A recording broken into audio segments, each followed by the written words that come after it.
Olá, colegas, dando continuidade à nossa aula, vamos falar agora sobre icterícia neonatal, tema de vivência da nossa maternidade, tema de vivência do nosso alojamento conjunto. Nós temos que entender a base teórica, por que existe essa icterícia, temos que entender como é que diagnostica, tá? O rastreio, fatores de risco que nos levam à maior necessidade de rastreio, tratamento e as complicações que podem advir da famosa icterícia, tá? Famosa icterícia que os pacientes brincam, né? Enfim, pessoal, a icterícia, ela nada mais é do que o aumento da bilirrubina, tá? No nosso caso aqui, da bilirrubina indireta. Todos temos essa bilirrubina, todos temos. A criancinha acaba que tem um pouco mais pela imaturidade que ela proporciona, ela nasceu assim. Tá? Ou por falta de enzimas, ou pela questão de facilidade em quebra das enzimas fetais, da hemoglobina fetal, e acaba que essa quebra e essa dificuldade em preservar o sangue da criança proporciona um aumento da icterícia. Se lembrar que, querendo ou não, existem outras situações, infecções, traumas, por exemplo, um trauma que a gente consegue no dia a dia, a bosta, o cefalematoma, que é um trauma, é quebra de sangue, tem que ser reabsorvido, tem que ser quebrado, pode proporcionar uma icterícia, pode ser um fator. Assim como a questão da mãe. A mãe é tipo O, RH negativo, acaba que ela pode proporcionar, se tiver tido um contato prévio, uma icterícia mais agravada, tá? Então nós temos que conhecer essa situação, que é muito comum. De todos os termos, 60% vai ter icterícia. É muito comum. 80% dos prematuros vai ter icterícia. Tenho que surtar com isso? Não, gente. Icterícia tem níveis, tá? E tem fatores de risco que nós bem conhecemos, tá? Níveis é o quê? Famosa zona de Kramer, é uma coisa visual, tá? Não quer dizer que a criança seja a cara do Minho, que ela seja necessária ser tratada, ser diagnosticada, ser rastreada. Lembra a zona de Kramer? Zona 1, tá? Chega a ser 5 mg por decilitro. Zona 2, que é o tórax. Zona 3, que pega quadril. 4, que pega coxas e braços. E 5, chega até extremidades. Então, quanto mais próximo das extremidades, maior é provavelmente esse valor da hiperbilirrubinemia indireta da nossa criança. Não é a intensidade do amarelo, tá? É a localização em zonas e a questão também de fatores de risco que podem proporcionar, para finalizar, o tempo de vida. Não é normal uma criancinha ter icterícia nas primeiras 24 horas. Se postergar, associa com fatores de risco, associa com extensão, mas deu nas primeiras 24 horas, liga a anteninha, já faz um rastreio, tenta diagnosticar o quanto antes, se necessário tratar o quanto antes para evitar intercorrências, tá? Bem sabemos, deu acima de 5, já é visual, boa parte vai ter, mas nem todos vão necessidade de tratar, às vezes nem de fazer um rastreio de certa forma, caso seja um baixo risco ou seja uma icterícia de zona baixa, tá? E temos que evitar que ela piore, temos que tratar, porque dá consequências, dá complicações que podem ser eternas, que é o que? A encefalopatia bilirrubínica, tá? Que pode levar ao kernicterus, que é a fase crônica dessa inflamação cerebral. Por quê? Se tiver em excesso, se não conseguir excretar via renal ou via fezes, ele vai começar a depositar fígado ou cérebro. Depósito de nutrientes, depósito de substâncias, ocupa espaço, inflama, leva à encefalopatia, que é a principal complicação do nosso RN, tá, pessoal? Então, assim, para resumir, querendo ou não, existe um metabolismo que a criança não tem um amadurecimento. Nossa hemoglobina, ela é quebrada em hemoglobina, libera ferro, porfirina, por fim vira biliverdina, que ela tem que ser carreada, tá? De forma não conjugada pela albumina. Albumina baixa, se tiver muito baixa, abaixo de 2,5, não vai estar carregando, vai estar acumulando, tá, gente, de forma indireta. Então não chega nem no fígado, então já é um fator de risco também. No fígado, ele vai conseguir conjugar essa globina, tá? Essa biliverdina, e liberar via fezes. Vai virar a famosa biliverdina, por isso que o cocôzinho meconio é preto, depois começa a ficar com um aspecto normal. E via urobilina, tá? Via rins. E assim proporcionar essa excreção. Mas se tiver em grande produção, ou se tiver alguma falha, acaba que vai ter esse aumento de bilirrubina não conjugada, que vai levar à icterícia mais próxima da criancinha. E a gente bem sabe, criancinha tem uma sobrecarga, ela não tem um corpo maturo, o fígado não funciona tão bem quanto da gente, não tem a enzima de fosfato, acaba que a criancinha ela não tem essa quebra adequada da bilirrubina, tem muita exceção de hemácias por N motivos, um deles principalmente é porque a hemoglobina principal é a fetal, ela é quebrada, ela tem a meia-vida bem menor do que a hemoglobina comum de 180 dias, essa se torna menos de 60 dias, então acaba que é muito comum por todo esse aparato de falta de amadurecimento da nossa criancinha de proporcionar essa icterícia.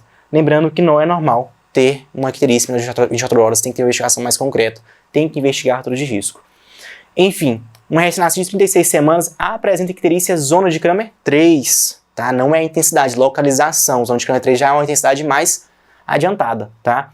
E já no segundo dia de vida, passou do primeiro, mas a gente tem que ligar a lanterninha para esse zona de Kramer 3. Qual deve ser a conduta inicial? Solicitar a bilirrubina sérica imediatamente, observar clinicamente até o 5º dia de vida. Esse aqui nem pensar, esse aqui vamos negociar. Iniciar a faloterapia sem exames? Jamais. Até porque se iniciar a faloterapia sem exames, você perde até o fator visual, você começa a falhar logo no início. E assim que iniciar a faloterapia, o que você vê não tem função nenhuma. É só furando a criancinha para resolver o quanto a bilirrubina ou não, tá? Por fim, solicitar bilirrubinômetro, tá? Transcutâneo para triagem e confirmar com bilirrubina sérica. Esse é um adendo dos protocolos novos, que é o quê? Se tiver um material, que é esse instrumento para verificar a bilirrubina transcutânea, é um aparelho de R$20.000, coloca na pele, em região de externo, e já verifica quanto que está o valor. E de forma fidedigna, até 12 mg por decilitro é de forma fidedigna. Então evita que a criancinha ela sofra, de certa forma. E conclui com a bilirrubina. Tá? Então a mais correta é a letra D. Se não tiver bilirrubinômetro no seu serviço, nós podemos solicitar bilirrubina sérica de imediato. Porque a zona de Kramer 3 não é qualquer zona, já é uma zona já avançada. Tá? Então a mais correta seria a D, mas se não tivesse no serviço seria a letra A. Enfim, diagnóstico, a gente tem que pensar o que estamos tentando descobrir na criancinha e como trabalhar. Hemograma, não é nem hemograma, é o eritograma. Por que eu preciso saber somente do eritograma? Não quero saber de infecção em si. É claro que se a criança tiver algum fator de risco nesse sentido, tem que investigar mesmo. Mas a ideia é de hemólise e anemia. Será que a criança está perdendo algum sangue prematuro intraventricular? Tem que fazer uma investigação mais com ultrassom mais à frente? Tá? Então tem que verificar hemólise e hemograma. Bilirrubina, que é a principal investigação, mas não adianta ser total, porque existe a hiperbilirrubinemia conjugada, que é a direta, tá? Que geralmente é 3 vias biliares, que é outros 500, que acaba que a gente tem que saber se é por ela ou não, que é a minoria, mas acaba que a gravidade é bem maior. Então tem que pedir as frações também para saber qual que é a indireta, qual que é a indireta. Tá? A albumina, abaixo de 2,5, ela carreia a bilirrubina para o fígado para ter essa quebra, para transformar em biliverdina. Se não tiver grande quantidade, acima de 2,5, vira um fator de risco. Eu tenho que ter uma sensibilização maior na hora de tratar ou não a criancinha.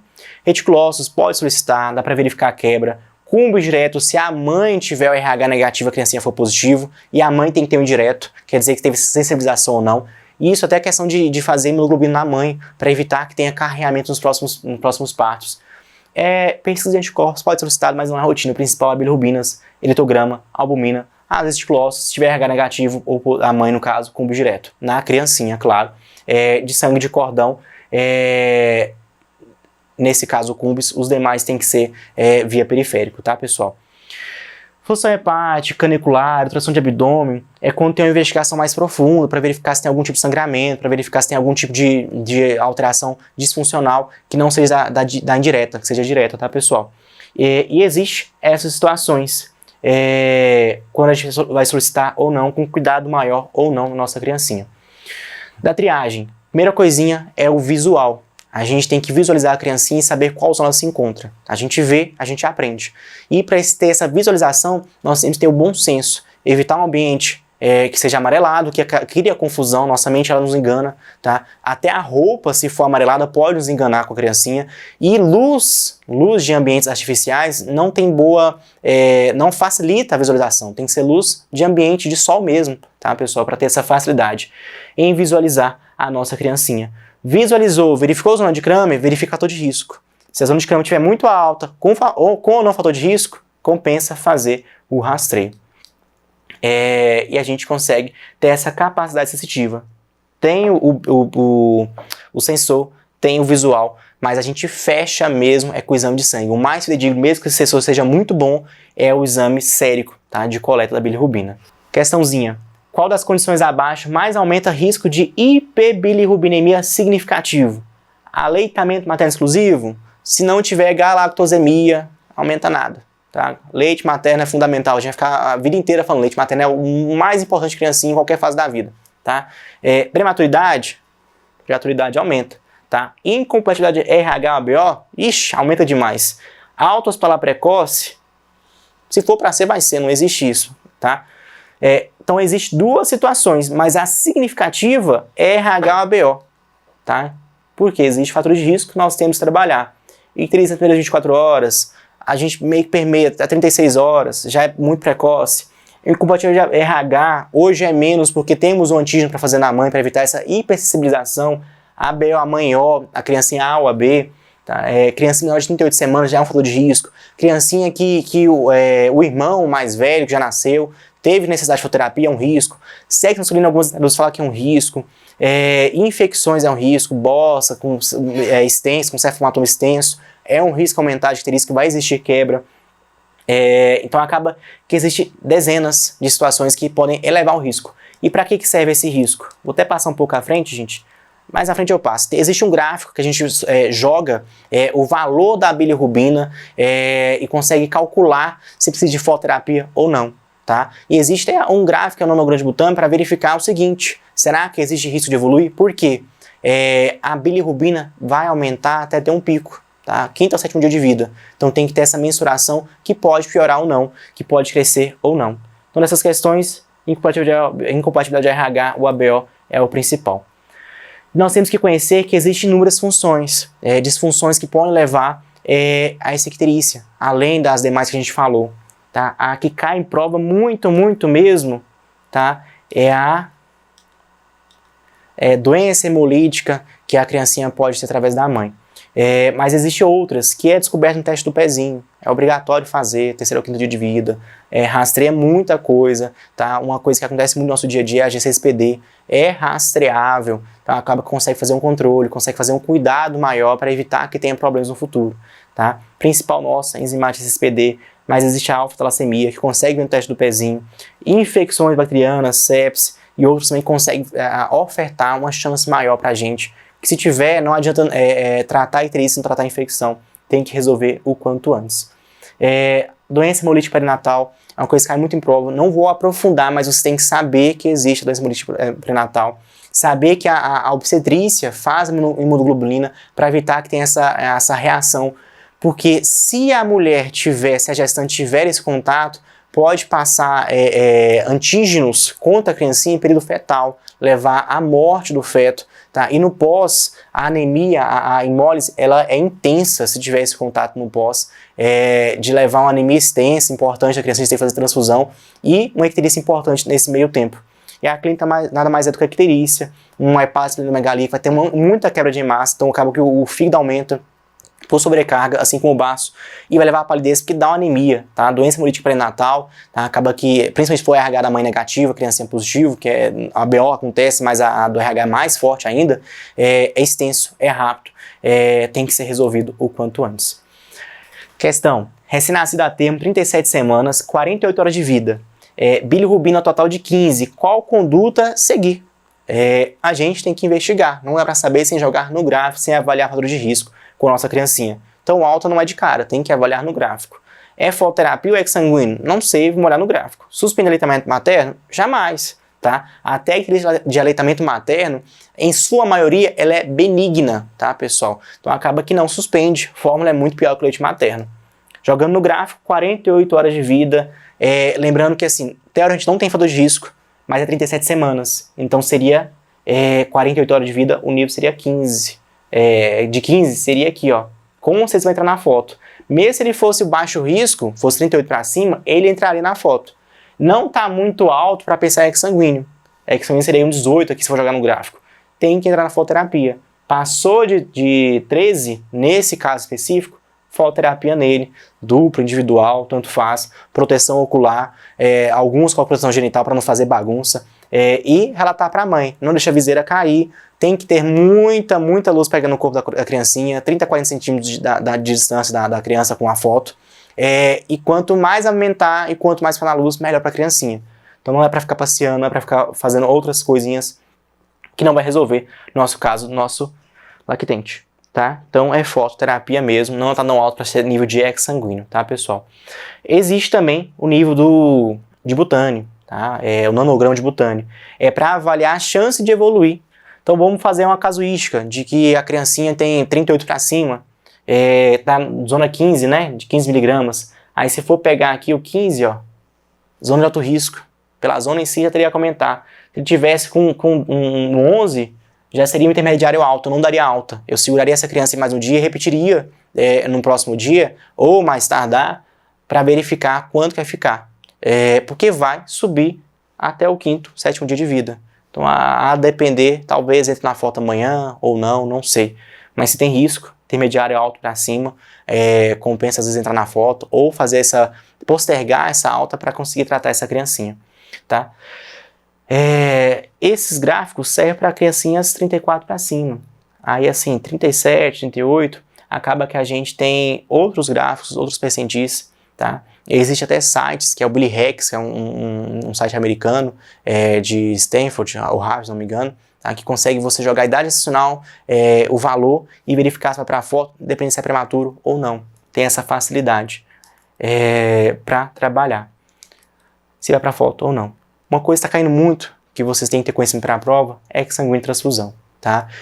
Quando a bilirrubina chega a ser muito alta, o nível é crítico de virar uma encefalopatia. Então acaba que o tratamento tem que ser um pouco mais avançado.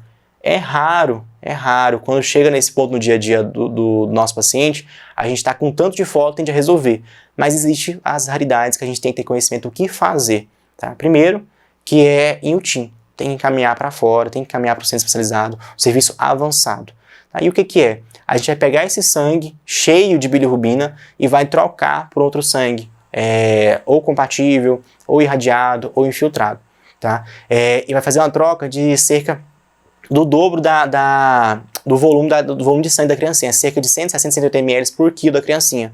O que a gente faz? A gente tira 5 a 10 ml, repõe, tira 5 a 10 ml, repõe, até conseguir esses 160 a 180 ml por quilo do peso corporal da criancinha, vezes 2, né, que é 2 vezes o peso da criancinha, para ter essa reposição e essa troca, porque acaba que só a foto, em alguns casos, não resolve. Isso é muito comum em prematuros, tá, pessoal? No nosso dia a dia. Então deu 160 a 180 ml por quilo, tira 5 a 10, coloca 5 a 10, tira 5 a 10, coloca 5 a 10, até voltar. E tem os cuidados pós. Tá? Tem os cuidados que pode ter alteração de cálcio, pode ter arritmia, são alterações metabólicas que pode proporcionar na criancinha. Então tem que ter uma observação pós-exsanguíneo transfusão, tem que ser acesso central, tem que ser em UTIM, tá? Tem que ser em UTI, não pode ser feito em qualquer lugar. É um procedimento complicado. E existe a tabela para a gente saber da exsanguíneo. Por exemplo, aquele 48 horas, 37 semanas, se ele tivesse já com 19, ele já é exsanguíneo. No caso era 15, não chega a ser um exsanguíneo em si. Tá, pessoal? Suspensão de fototerapia não vai ser pelo nível de foto, vai ser pelo gráfico conforme a idade gestacional. Tá? Se tiver sem fator de risco, 38 para cima, 11,5. Se for 35 a 37, 9,5.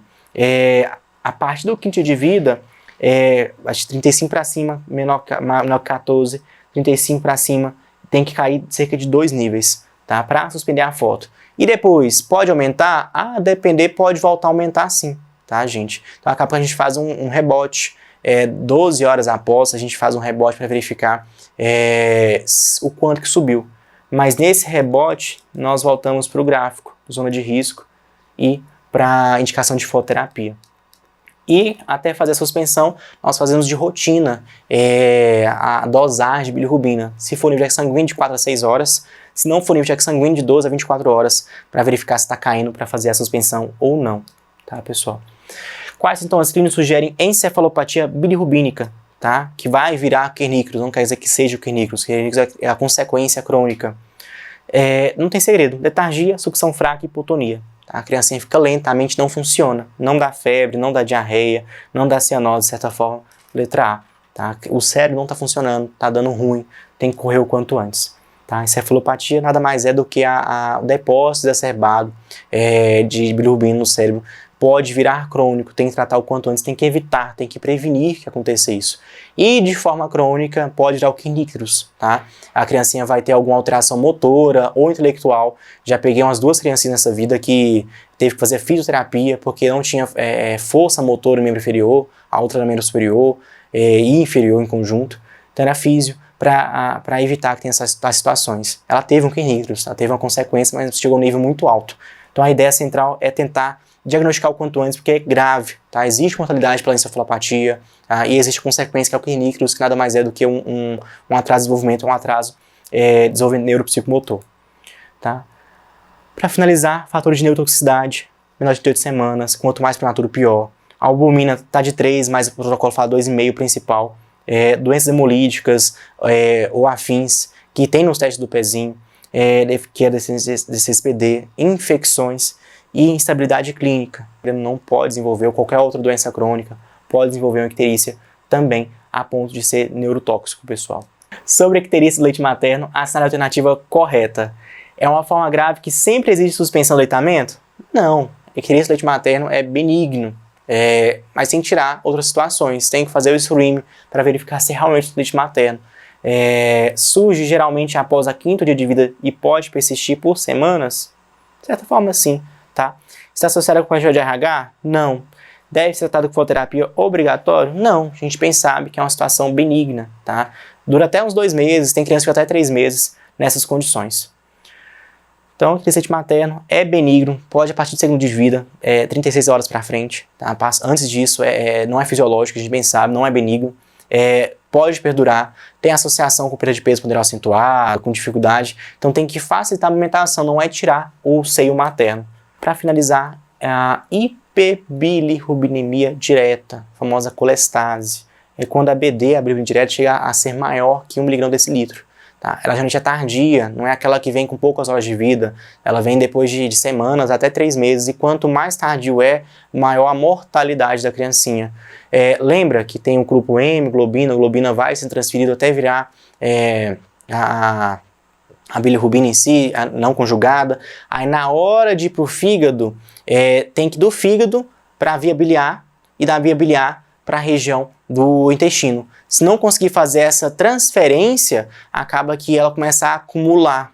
Tá? É um bloqueio, é cirúrgico. Então acaba que se tiver uma bilirrubina direta aumentada, tem que fazer ultrassom de abdômen, verificar se tem atresia de vias biliares, encaminhar para a cirurgia o quanto antes e fazer o resto do screening de hemólise, de proteínas e até verificar a infecção. Mas é uma urgência, tá, gente? Não dá para ficar contando com a sorte, não. E existem outras etiologias infecciosas, tá? Até usinatos podem proporcionar isso, mas o principal, que mais tem medo, é a atresia biliares. É uma urgência cirúrgica, se confirmado, tá, pessoal? Agradeço a todos, tenham bons estudos e até a próxima aula.